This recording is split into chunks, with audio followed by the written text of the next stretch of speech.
Y hermanos, un poco parecido al contenido de hace 8 días del mensaje de la Escritura.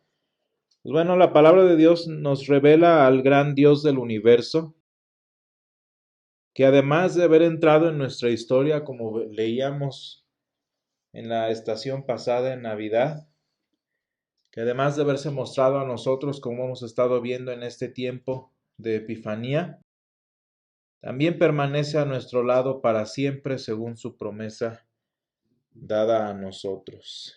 Y hermanos, el misterio de la Epifanía nos enseña una verdad impresionante y reconfortante,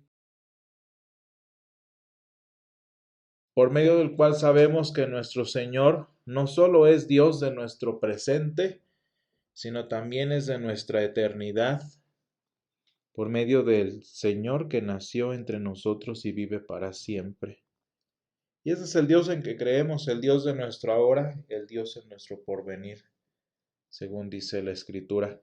Y el Evangelio de hoy, que lo encontramos en San Lucas capítulo 6, los versículos del 17 al 26, nos presenta otro aspecto de la manifestación de nuestro Salvador ante nosotros, en este caso a través de las Escrituras y en su momento a través de su ministerio, que nos revela la grandeza y el control que, decía yo, tiene nuestro Dios, tanto en nuestro presente como en nuestro porvenir.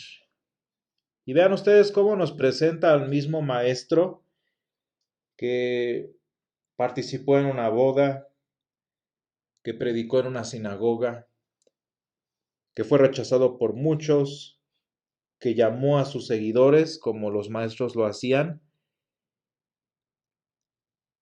que iba de región en región, como vemos aquí, ya va descendiendo del norte de Israel.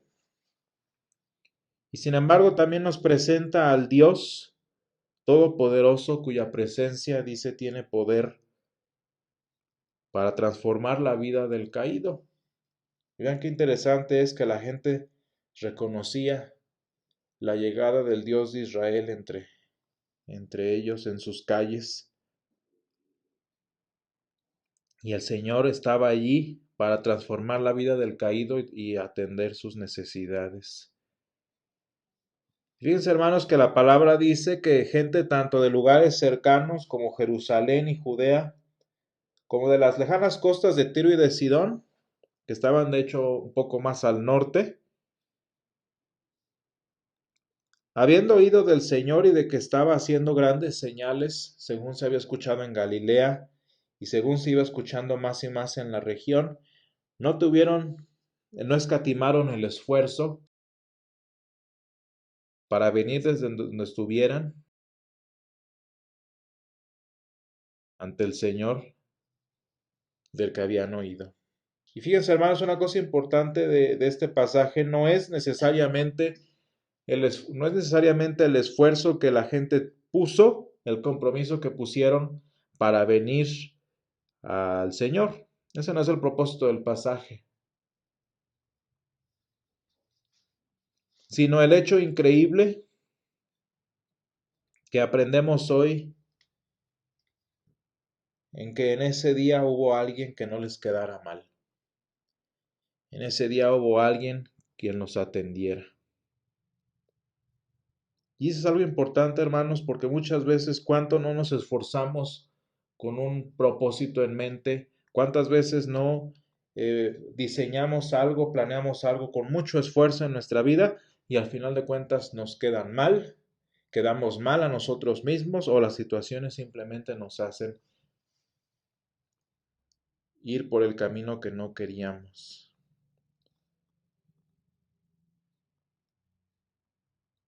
Y hermanos, que el Señor morara entre nosotros, como dice San Juan, y aquel verbo fue hecho carne y habitó entre nosotros, y dice San Juan, y vimos su gloria, gloria como del unigénito del Padre, lleno de gracia y de verdad, y que esté hoy entre nosotros en su palabra y en el sacramento.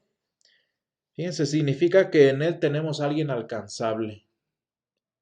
En Él tenemos un Dios a nuestra mano, alguien a quien recurrir, sin importar la necesidad o la situación que nosotros tengamos. Y vean ustedes, no nada más no importaba la distancia, sino tampoco importó el sufrimiento que tenían. Y dice, y toda la gente, versículo 19, procuraba tocarle, porque poder salía de él y sanaba a todos.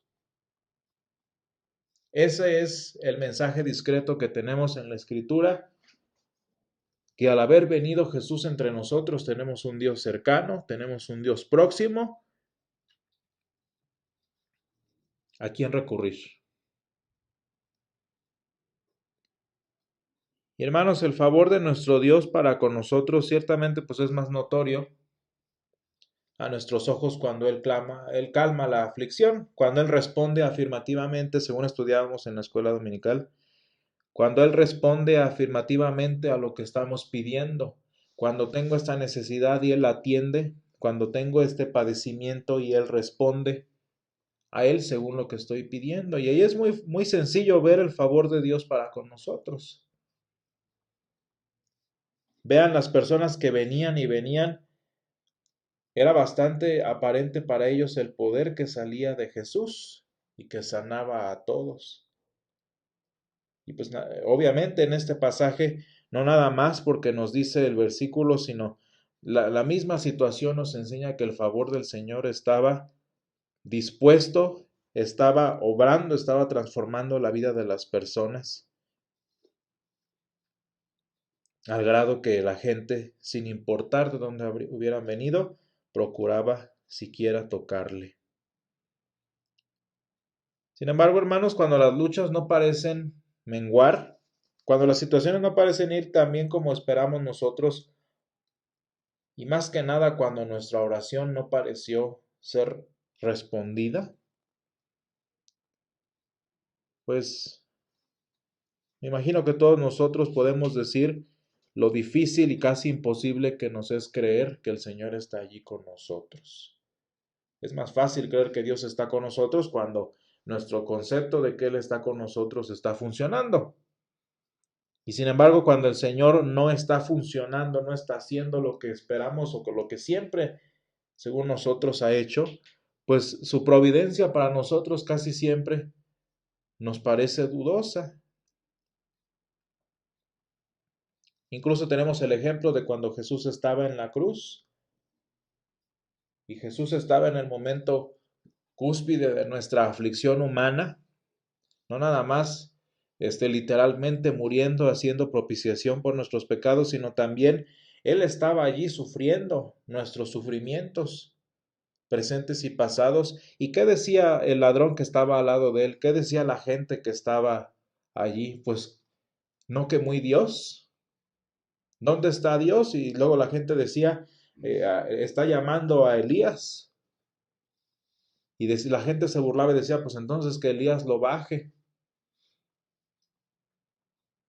Y muchas veces nosotros estamos igual porque la situación no parece mejorar, las circunstancias parecen las mismas. ¿Y dónde está Elías? ¿Dónde está el poder que siempre nos da nuestro Dios para bajarnos de nuestra cruz y de paso bajar a los que están a nuestro lado?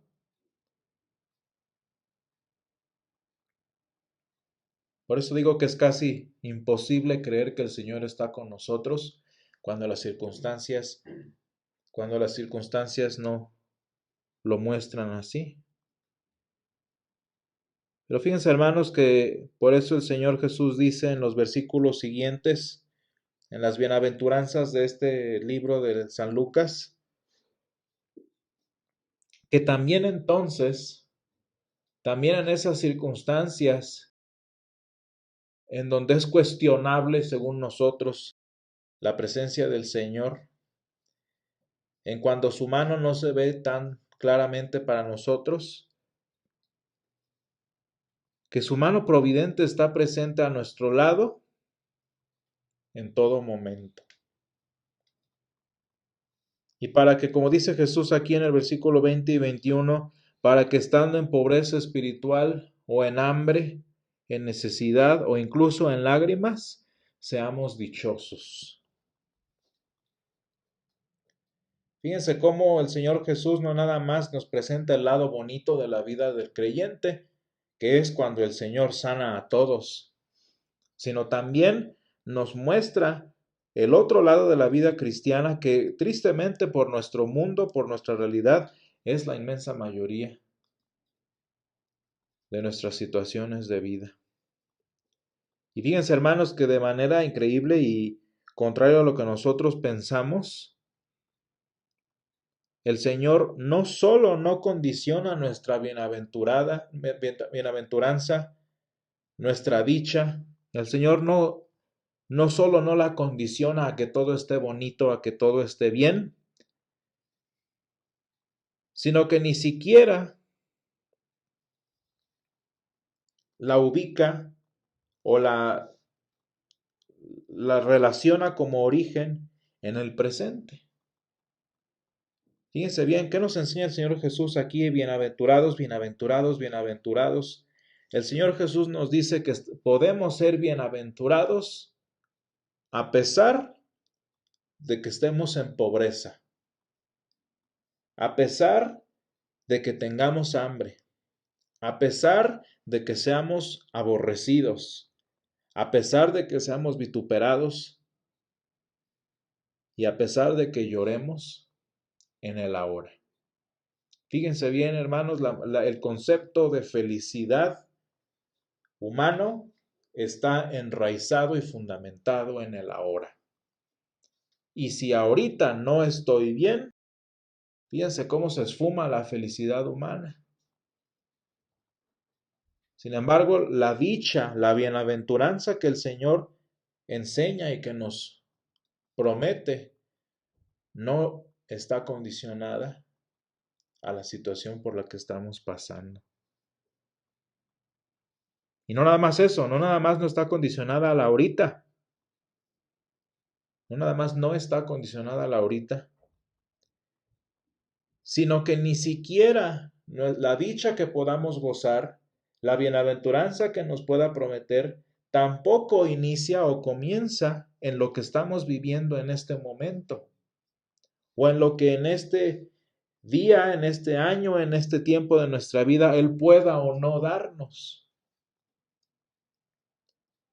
Fíjense cómo el Señor no relativiza nuestro gozo. El Señor no condiciona nuestra bienaventuranza. El Señor le da un fundamento firme para que en tristeza o en alegría, en sufrimiento o en gozo, en aflicciones o en paz, seamos bienaventurados. Entonces, ¿dónde inicia? ¿De dónde el Señor garantiza nuestra bienaventuranza? ¿De dónde nace el gozo cristiano? Si es que entonces en el presente no nace. Fíjense cómo después de cada bienaventuranza el Señor habla en futuro. Dice, bienaventurados los pobres, porque vuestro es el reino de Dios. Los que tienen hambre, porque serán saciados. Los que ustedes que lloran, porque reirán. Y hermanos, vean lo personal que está hablando el Señor Jesús aquí. No está hablando así como en genérico. Y todos aquellos que lloran serán consolados. No. Tú que lloras, reirás. Tú que tienes hambre ahorita, serás saciado. Tú que de hombres eres aborrecido, que te apartan de sí, que te vituperan y que te desechan como malo. Vean lo directo que es el Señor. Dice, reirás, serás saciado y tuyo será el reino de los cielos. Y dice el versículo 23, vean la relación que hace el Señor Jesús. Gozaos en aquel día y alegraos, porque he aquí vuestro galardón es grande en los cielos. Porque así hacían sus padres con los profetas. Y hermanos, esto nos enseña San Pablo en 1 Corintios 15, cuando dice que el fundamento de nuestra fe, el fundamento de nuestra confianza y certeza cristiana no es el hoy, sino en nuestra eternidad. Hermanos, el apóstol San Pablo en este pasaje de Corintios estaba hablando sobre qué es lo único que puede destruir nuestra fe y nuestra certeza en el Señor. Vean cómo el Señor a través de San Pablo no pone en cuestión nuestra certeza en el Señor con las cosas que pasan o no pasan. No pone en cuestión nuestra vida cristiana con lo que puede o no suceder, bueno o malo para nosotros. ¿Qué sería lo único que tendría el potencial de destruir todo lo que somos, incluso como personas y como cristianos, si Cristo no resucitó? Y fíjense, eso es lo único que dice San Pablo, que si Cristo no resucitó, dice él, vana es entonces nuestra fe. Y luego dice un pasaje, dice un versículo más adelante, dice, si Cristo no resucitó, vana es nuestra fe. Y luego dice en el versículo 19, y ahí es el punto con lo que lo relacionamos ahorita, dice, si en esta vida solamente esperamos en Cristo y no resucitó, somos los más dignos de lástima de todos los hombres. Porque hermanos, si Jesús no resucitó, si no hay eternidad ofrecida para nosotros, si no hay un reino de Dios, si no hay un momento en que reiremos, alguien que nos sacie, pues dice San Pablo, pues somos los más dignos de lástima.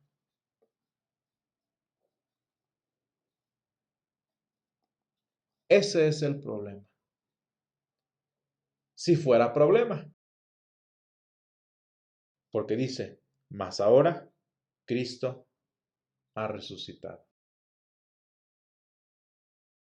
De manera, hermanos, que si relacionamos estos dos pasajes, ¿cómo es que yo como cristiano puedo hallar gozo en el hambre? ¿Puedo hallar gozo en la pobreza? ¿Puedo hallar gozo en la tristeza? No a través de programas sociales, no a través de comedores, no a través de servicios humanitarios, sino en el hecho de que porque Cristo resucitó, Él me proveyó lo que más necesitaba, que es la eternidad. Y gracias a que sabemos que el Señor vive y que en su resurrección proveyó para la nuestra,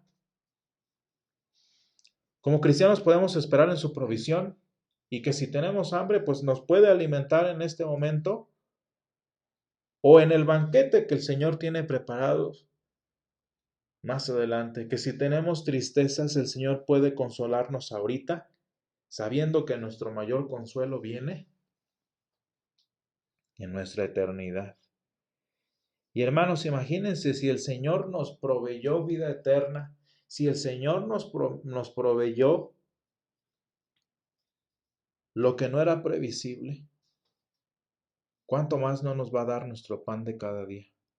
¿Con qué confianza como cristianos podemos decir, el pan nuestro de cada día, dánoslo hoy? Pues si ya nos dio lo imposible, si ya nos dio lo que no se puede proveer, ¿cuánto más no nos va a dar ahorita lo que necesitamos? Sin importar el hambre o la aflicción por la que por ahorita estemos pasando. ¿Se fijan cómo hay gozo? ¿Cómo hay certeza? ¿Cómo hay confianza? ¿Haya o no respuesta favorable? ¿Haya o no solución inmediata a lo que estamos pasando? Y hermanos, qué difícil es para el ojo humano quitar la vista del ahora. ¿Saben por qué? Porque muchas veces de hecho esperamos más en el ahora, nos enfocamos más en el ahorita, porque en este nos parece que podemos intervenir más. Me afano por mi presente porque ahorita sí puedo yo hacer algo por mí mismo. Ahorita nos es más posible intervenir y buscar por nosotros lo que necesitamos. Y sí, después me preocupo por lo eterno, pero ahorita yo necesito conseguir algo que me dé de comer. Ahorita, como yo ahorita, según esto, sí puedo ayudarme a mí mismo, como según esto dice aquel pasaje de no sé dónde, ayúdate que yo te ayudaré. Como ahorita sí puedo ayudarme, lo voy a hacer.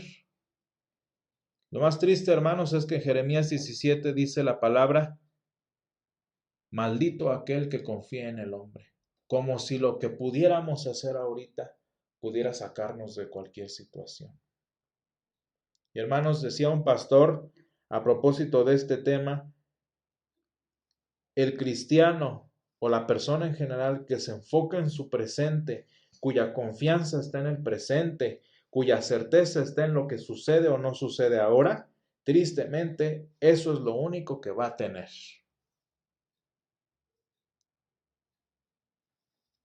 Porque si mi certeza está en lo que consigo hacer ahorita, en lo que en mis fuerzas puedo lograr, pues dice bien la palabra, maldito, no porque el Señor te maldiga, sino porque hasta allí tu presente, eso es lo máximo que vas a conseguir. 30 años, 40 años de supuesta tranquilidad y una eternidad donde dice lloro y crujir de dientes. Hermanos, el Evangelio nos enseña entonces que solo en Cristo Jesús y su promesa, como cristianos podemos ser dichosos en la abundancia y dichosos en la amargura. Qué importante, dijo Jesús, deja que los muertos entierren a sus muertos. Y tú ven y sígueme. Podemos ser dichosos en abundancia y en amargura. Y podemos ser benditos, como dice Jeremías, bendito aquel